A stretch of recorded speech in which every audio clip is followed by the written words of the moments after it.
नमस्कार छिप्रा, स्वागत है आपका एक बार फिर से हमारे शो बोलिए जनाब में। जैसा कि आप सभी जानते हैं कि बोलिए जनाब का ये सीज़न 2 चल रहा है, जिसमें हम सांस्कृतिक क्षेत्र के विशेष शख्सियतों से मिल रहे हैं और उनसे साक्षात्कार कर रहे हैं। इसी क्रम में आज हम आ पहुँचे हैं छपरा के जाने-माने गिटार वादक गुलशन जी के पास। जी हाँ छपरा, आज के हमारे खास मेहमान हैं गुलशन जी।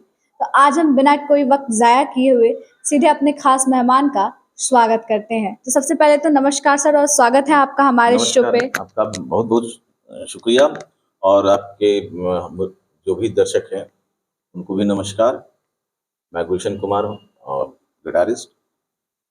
और आगे आप अपना सवाल पूछ सकती हैं, जो भी हो।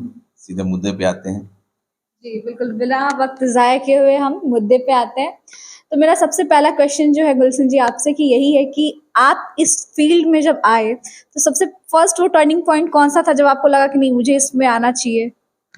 देखिए, ऐसा ऐसा तो मैं कभी सोचा ही नहीं था कि मैं कभी गिटार उठाऊंगा, बजाऊंगा। जी। ऐसा कुछ नहीं। एक एक संयोग था 2002 का। और उसके बाद मुझे मेरे बड़े भाई और गुरुतुल्य बड़े भाई मणिशंकर ओझा, श्री मणिशंकर ओझा जी ने से मैं गिटार सीखा। और सीखता था, मतलब एक था कि म्यूजिक है, अच्छा लगता था। बाद में सीख रहा था, लेकिन ये कभी सोचा नहीं था कि प्रोफेशनल ढंग से इसको मैं कभी करूँगा। चाहे इसको मैं मार्केट में मैं कभी आऊँगा, ये मेरे ध्यान में कभी इस टाइप से नहीं था। बस था कि सीख रहा हूँ मैं। तो लेकिन संयोग बना 2010 में, मैं उसके बाद से प्रोफेशनल हुआ।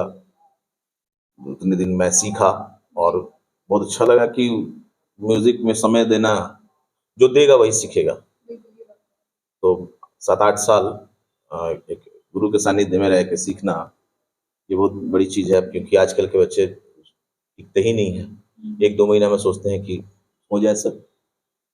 उसके बाद से धीरे-धीरे मैं चलता रहा और आज यहाँ तक चल ही रहा है। तो जैसा कि अभी आपने कहा कि मैंने कभी सोचा नहीं था कि मैं इस फील्ड में आऊँगा और एक संजोग बना। मैं जानना चाहूँगी कि वो कौन-सा संजोग बना और अगर आप इस फील्ड में नहीं आते तो आप कहाँ जाते? क्या करते? एक्चुअली एक एक लड़कपन था, वो हर किसी के साथ में होता है जब आदमी पढ़ता है। तो पढ़ाई के दौरान हर बच्चे बदमाशी करते हैं। जी। अभी बदमाशी करता था, तो उदंडता थी। घर का लोग बोलता था पढ़ाई लिखाई नहीं, लेकिन ऐसा नहीं था कि पढ़ने में भी कोई खराब था मैं, लेकिन पढ़ाई में ज़्यादा ध्यान मेरा लगता नहीं था। और कुछ इतना ना लोग कहता था कि अब ये पढ़ेगा नहीं, क्या करेगा? तो ये सब चीज़ होता था। तो भैया बोले कि गिटार सीखो। तो बोला कि हाँ, सीखूँगा। वो एक होता नहीं है कि आधा मन से कि हाँ, सीखूँगा।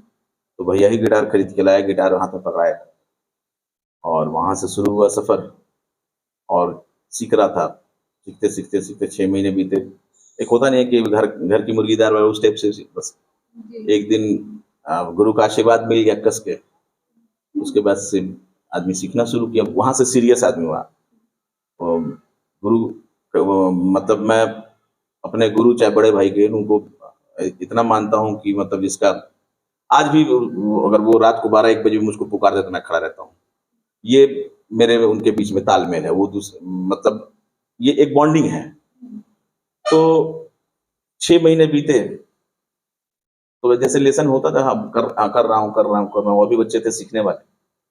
बस एक दिन भैया पूरा गुस्सा हुए कि भागो यहाँ से, आज के बाद से गिटार मत सीखना। तो मैं कहा कि बड़ा बुरा लगा, सभी लोगों के बीच में प्रेस्टीज इशू हो गया कि भाई इस टाइप का। तो मैं कहा कि नहीं, अब कुछ करना है। तो वहां से मेरा मूवमेंट शुरू हुआ गिटार, नहीं तो उसके पहले ऐसे ही चल रहा था। और सबसे बड़ी सौभाग्यशाली मैं ये हूँ कि आज जो हूँ, जैसा हूँ वो है। लेकिन एक चीज है कि गुरु के साथ में रहना, सुनना ही सबसे बड़ी चीज है म्यूजिक को। जो इंसान सुन नहीं सकता है वो सीख नहीं सकता है। भैया प्रोग्राम में जहां भी जाते थे मैं उनके साथ में जाता था। बड़े बड़े स्टार के साथ में जब वो प्रोग्राम करते थे तो उनके साथ में बैठ के सुनता था। प्लेइंग स्टाइल उनका मैं देखता था। तो ये सब चीजें जब मैं मुझे देखने को मिली, तो मैं सुना जब इस चीज को, तो मैं ज्यादा इससे ले पाया, संगीत को ज़्यादा ग्रहण कर पाया, क्योंकि एक संगीत के लिए माहौल होना ज़रूरी है, जो आज के डेट में बहुत कम हो गया है ही नहीं, लगभग छपरा में तो लगभग है ही नहीं, क्योंकि कोई सुनने के लिए तैयार नहीं है, हर कोई गाने के लिए, बजाने के लिए तैयार है, सुनने के लिए तैयार नहीं है, सुनना ज़रूरी है, ये चीज़ है। बिल्कुल सही बात कही आपने। तो मैं, जैसा कि हमने पहले मणिशंकर जी से भी बात किया था और आप अभी उनका ज़िक्र भी कर रहे थे, तो उन्होंने बताया था कि किस तरीके से उनके ज़माने में जब वो इस क्षेत्र में बढ़े तो उनके लिए रुकावटें आई और पहली रुकावटें उनके घर से ही शुरू हुई। तो ऐसे में आपके साथ ये समस्या आई कि नहीं? देखिए, एक्चुअली है क्या कि ये बात तो सही है कि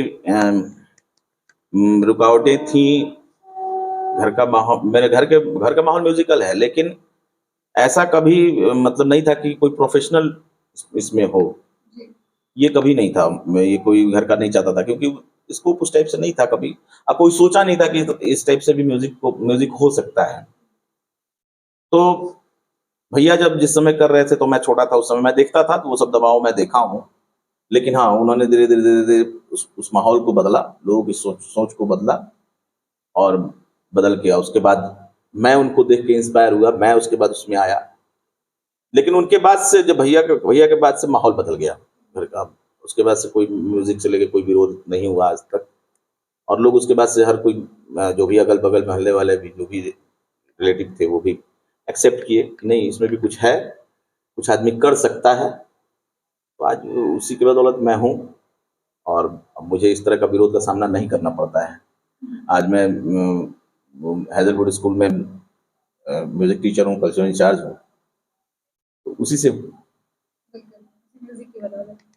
तो एक चीज़ मैं और आपसे पूछना चाहूँगी कि जो आज की जनरेशन या उस टाइम की भी जो जनरेशन थी, उनकी जो इस सोच के पीछे जो एक कारण होता था, मुझे लगता है कि वो वही कि जीविका की समस्या, कि क्या पता इस क्षेत्र में सही करियर मिल पाएगा या नहीं। तो इस चीज़ करियर को लेके कभी आपको ये हुआ कि नहीं क्या पता इसमें मुझे अर्निंग हो पाए या ना हो पाए? ये तो थी, ये तो समस्या थी, और इस विषय में आदमी सोचता था, इसमें कहीं दो राय नहीं है, क्योंकि उस समय बिहार का जो दौर था, जिस समय से हम 2000, वो धीरे धीरे अब डेवलप की तरफ अभी अग्रसर था। उस समय म्यूजिक को लेके कोई स्कोप नहीं था, म्यूजिक को लोग एक जानते थे, यहाँ पर जिस टाइप का माहौल बना था म्यूजिक को लेके, वो एक ऑर्केस्ट्रा का ऑर्केस्ट्रा के नाम को बदल दिया गया था। ऑर्केस्ट्रा बॉम्बे में जो ऑर्केस्ट्रा है, उसका मतलब दूसरा है, यहाँ पर उसको ला के उसके नाम को खराब कर दिया गया। हाँ, वो अश्लील हो गया था, फुहड़ हो गया था, जिसके कारण म्यूजिक को लोग उस हीन भावना से देखते थे उसको बहुत। ये एक समस्या थी, और उसके बाद गवर्नमेंट की तरफ से कोई इसके विषय में चिंता नहीं थी कि एक जो शुरू में जो जिस समय बहाल हुए टीचर, उस समय कुछ म्यूजिक हुए तो हुए, उसके बाद से फिर बीच में एकदम बंद हो गए। ये सब थोड़ा सा समस्या, जीविकोपार्जन को लेकर बहुत बड़ा समस्या था कि म्यूजिक करके करते हैं तो क्या होगा भविष्य, ये सब चीजें थी, लेकिन जो कि धीरे धीरे बदल रही हैं। अब सरकार की तरफ से बहाली आ रही है, तो हर कोई लगा हुआ है, मैं भी लगा हुआ हूँ, और प्रयास में है आदमी, गवर्नमेंट भी धीरे धीरे उस पर पहल कर रही है, ये चीज़ है। ये हमारी विशेष शुभकामनाएं हैं कि आप जिस प्रयास में लगे हुए हैं वो प्रयास आपका सफल हो और आप और ऊंचाई पे जाओ और छपरा का नाम रोशन कर सके। एक चीज़ और मैं जानना चाहूँगी कि आप, जैसे कि आपके जो गुरुतुल्य भाई हैं मणिशंकर जी, तो उन्होंने तो बहुत बड़े-बड़े स्टार्स के साथ भी काम किया, बॉलीवुड में भी उन्होंने अपना नाम कमाया। तो आपने इस क्षेत्र में कितनी उपलब्धि हासिल की? देखिए, एक्चुअली है क्या कि भैया का जो दौर था, उस समय अच्छे ऑर्गेनाइज किए जाते थे प्रोग्राम।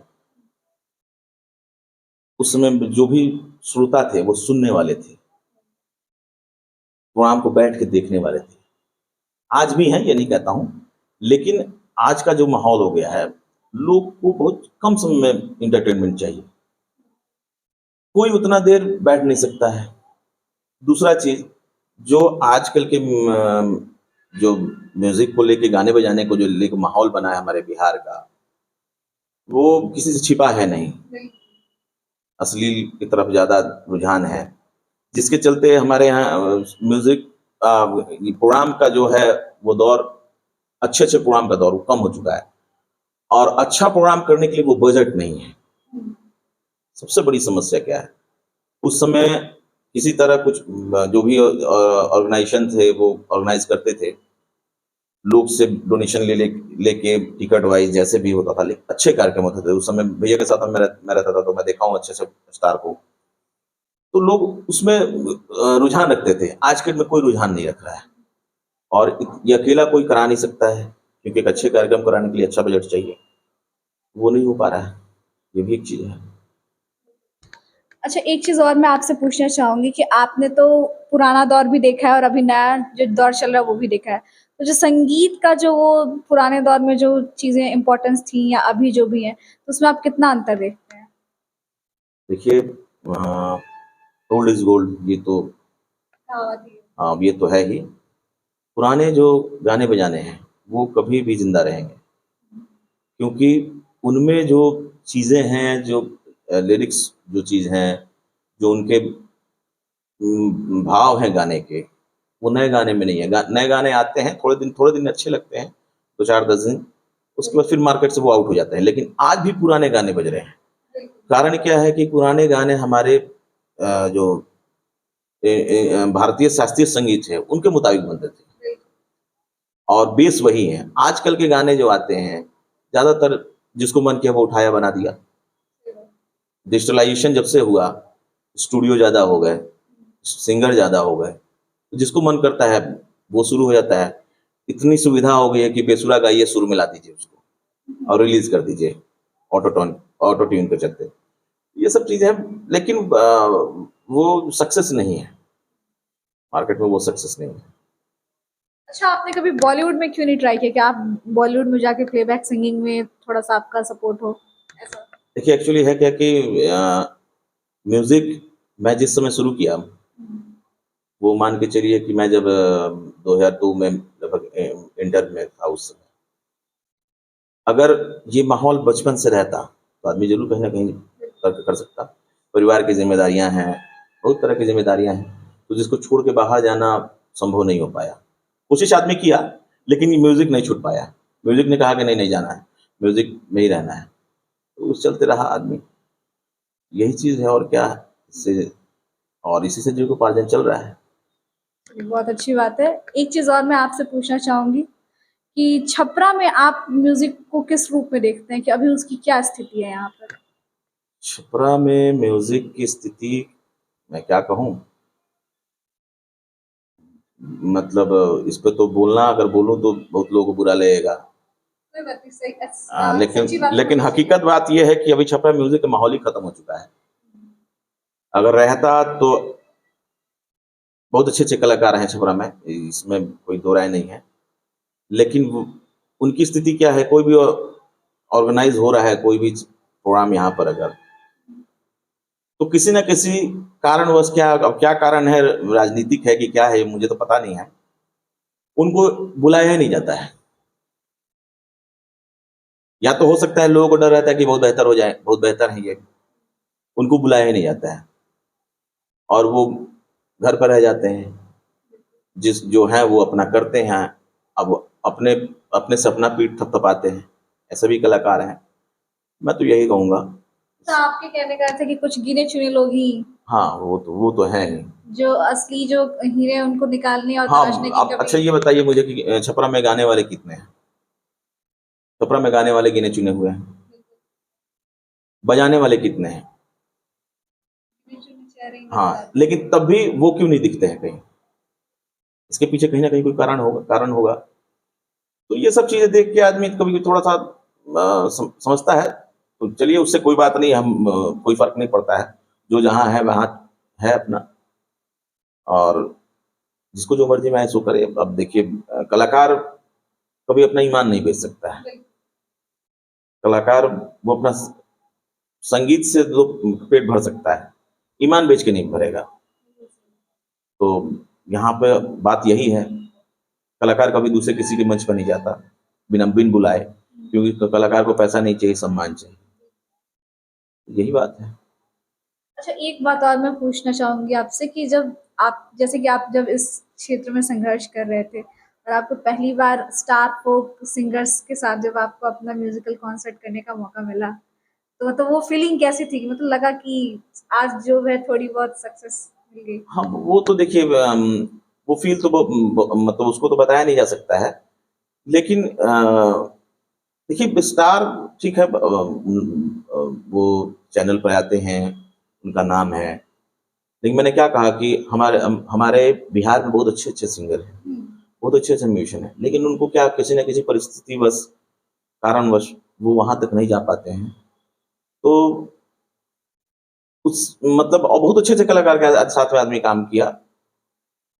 मतलब वो फ़ील वही था, क्या है, कोई ख़ास नहीं है। मान लीजिए मैं फ़ोक में भी लगभग सभी लोगों के साथ में काम कर चुका हूँ, लगभग जितने फ़ोक वाले। तो कोई ख़ास मुझे उस टाइप से वो नहीं हुआ। एक था कि हाँ, बस अच्छा करना है, क्योंकि ज़्यादा खुशी होना भी खतरनाक होता है। हाँ, वो खतरनाक हो जाता है, वो मैं नहीं चाहता हूँ, ईगो ईगो प्रॉब्लम आती है। मैं कभी वो ईगो प्रॉब्लम रखा ही नहीं। मैं एकदम साधारण रहा कि जो है सो है। हाँ, चल रहा है बस, ये चीज़ें हैं। ये बहुत अच्छी बात है। एक लास्ट क्वेश्चन मेरा है आपसे कि आप अगर छपरा को म्यूजिक के फील्ड में अगर मैसेज देना चाहते हैं तो मैसेज क्या होगा? मैसेज ये होगा, जो सीखने म्यूज़िक के लिए सीखने जो यूथ है हमारे, वही आएँगे। तो उनसे मैं ये बस एक एक ही मैसेज दूँगा। एक पात्र में अगर पानी रखना हो, तो उसको उल्टा करके नहीं रखते हैं। जब तक उसमें गड्ढा नहीं होगा, उसको सीधा रखेंगे।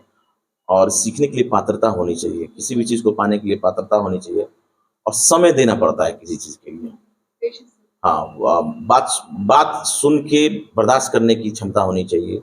अगर ये चीज़ नहीं है, तो वो कभी नहीं सीखेंगे। जो भी सीखने वाले हैं, वो कम से कम गुरु के पास ये ज़रूर अपना ध्यान रखें, समय दें, पेशेंस रखें, गुरु की डाँट को सुनें और उसको हँस के आशीर्वाद समझ के आगे बढ़ें। ये बहुत अच्छी बातें बताई आपने अपने से जुड़ी हुई, और जितनी भी ज्ञान भरी बातें बताई, और छपरा को जो मैसेज दिया उन्होंने, मैं उम्मीद करूंगी कि छपरा इस चीज़ को फॉलो करे। तो छपरा ये थे आज के हमारे खास मेहमान, छपरा के जाने माने गिटार वादक गुलशन जी। तो अब हमें दीजिए इजाज़त, हम मिलेंगे आपसे फिर अगले एपिसोड में एक नई शख्सियत के साथ, और करेंगे आपसे ढेर सारी बातें। तब तक के लिए आप देखते रहें हमारा चैनल बोलेगा बिहार। नमस्कार।